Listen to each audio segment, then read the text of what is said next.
بسم الآب والابن والروح القدس إله واحد آمين. أهلا بحضراتكم في قناة أم النور.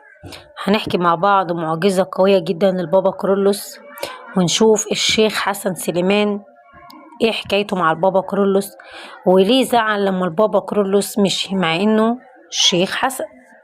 هنشوف تفاصيل القصة في الفيديو. القصة بتقول ان كان الشيخ حسن سليمان ده كان ساكن في المنطقة الأثرية اللي جنب الطاحونة بتاعة البابا كيرلس ايام ما كان ابونا مينا المتوحد. وبعد ما ابونا مينا المتوحد ساب الطاحونة ومشي، فضل الشيخ حسن يبكي وزعلان خالص ويتحسر ويقول يا خسارة يا ألف خسارة يا خسارة، وفضل يبكي خالص.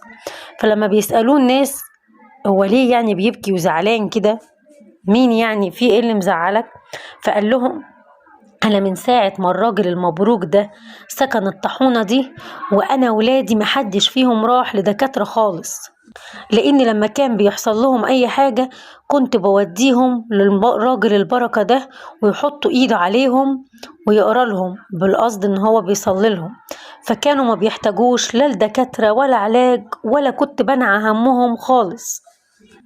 وعدت الايام، ولما الراجل الشيخ حسن اتقابل مع البابا كيرلس فقال له البابا ما تزعلش يا شيخ حسن، انا كل لما اروح مكان هبقى اسيب لك العنوان بتاعي. فضلت صداقة دايما بين الشيخ حسن وبين ابونا مينا لحد ما بقى بطريرك، بقى البابا كيرلس السادس.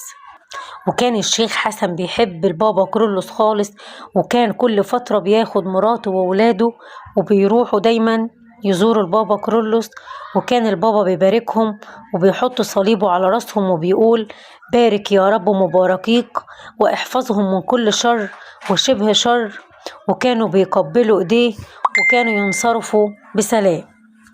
وكان الشيخ حسن بيعترف قدام الجميع إن بيتي امتلأ نعمة وبركة بصلاة هذا الرجل، ولا عجب في ذلك فسر الرب لخائفيه.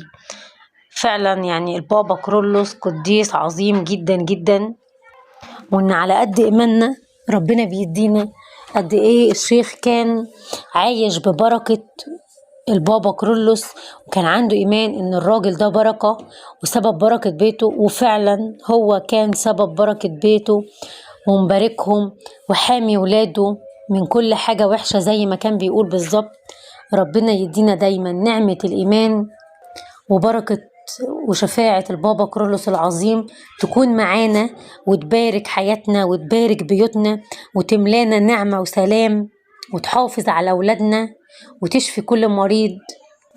وبكده نكون خلصنا فيديو النهاردة. يا رب تكون القصة عجبتكم.